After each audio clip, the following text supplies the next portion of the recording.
to mislead people. Forget everything you think you know about the system. Forget the textbooks, forget the talking heads. Just look at the board. Because right now, we're watching a masterclass in the overnight legend. You see on the screen, Congressman woman Jasmine Crockett. The suits are surgical, the poise is uncanny, and she's dismantling veteran politicians with a precision that usually takes decades to master. It's magnetic, it's cinematic. But if you're a student of the game, you have to ask yourself how. Since when has destiny moved this fast? 3 years ago, she was a freshman in the Texas State House. Today, she's a national powerhouse, a leadership rep for the caucus, and already launching a bid for the U.S. Senate in 2026. Find that strange? Please tell me, I know I can't be the only one. That's not a career path. That's a launch sequence. And when you see a rocket take off that fast, you have to wonder who built the pad. Look at the narrative they've laid out for us. The St. Louis upbringing, the private Catholic academies, the daughter of a preacher, and the mother postal worker. It sounds like the perfect script, but when you look at the family photos, when you really look at the family photos, Jasmine, and then you look at Reverend Joseph and her mother Gwen, there's a disconnect. That has people talking. The hype, the energy, the sheer aesthetics. It doesn't just feel like a coincidence, it feels like a design.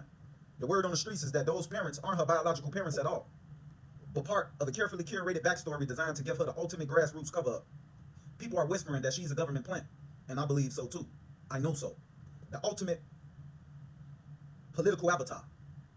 The idea is that the powers that be didn't just find her, they engineered her. They took a brilliant legal mind, polished the delivery, and placed her exactly where she needed to be to move the needle.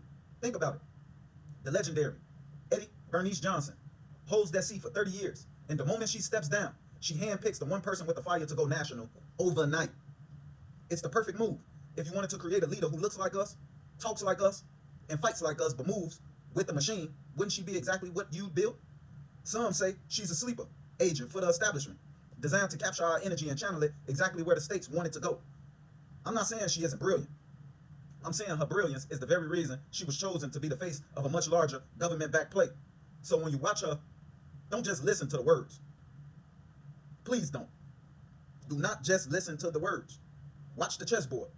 Because in this game, the most convincing player is usually the one who was written into the script from the very beginning. I'm telling you, just look at the record. If you want to see how the system installs an asset or a plant, look at the milestones. This isn't a career. It's a high-speed launch sequence that defies every rule in the book. First, look at the timeline. Most people grind in local politics for 20 years before they get a sniff of DC.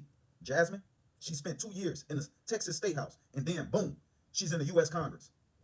Defies everything that goes on in the process it takes to get as far as she did so fast. And she didn't just get there. She was handpicked by Eddie Bernice Johnson, a legend who held that seat for 30 years. It wasn't an election. It was a coronation, a selection. And look what happened the second she stepped into the Capitol. Usually, freshmen are told to sit down and be quiet. Not Jasmine. Within months, she was elected freshman leadership representative. They gave her a seat at the main table before she even knew where the bathrooms were. And by 2025, she's the vice-ranking member of the Oversight Committee. That is one of the most powerful positions in the entire government, and she earned it in less time than it takes most people to finish a degree. Think about the funding. During her first run, over $1 million in super PAC money flooded her campaign, including cash from crypto billionaires like Sam Bankman-Fried. Why would the biggest money in the world bet that heavy on a newcomer from Dallas? Because they knew the plan before we did. Even the committees she's on feel like a setup. She's on oversight, she's on judiciary, and she's on the task force on the disclassification of federal secrets. Think about that. They've given a second-term congresswoman access to the deepest vote in the government.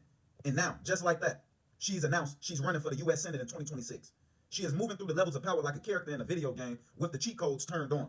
You're telling me a girl from St. Louis just happened to become a national icon, a leadership head, and a Senate candidate in under 5 years? Bull fucking shit, man.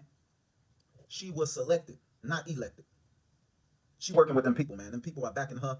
She has a grassroots face, but she have a European mind. When you see a rocket move that fast, you stop looking at the ship and you start looking at who's in the control room. She's the perfect avatar, brilliant, fearless, and talking like us while the government machine moves her exactly where they want her to be. Stay woke out here, people. Like, share, and subscribe for more content, because we gonna discuss the things on this page that people ain't gonna talk about, because you're either gonna get shadow banned or they stop the progress of your videos. But we on this shit because we need to know who the real enemy is so we stop fighting each other.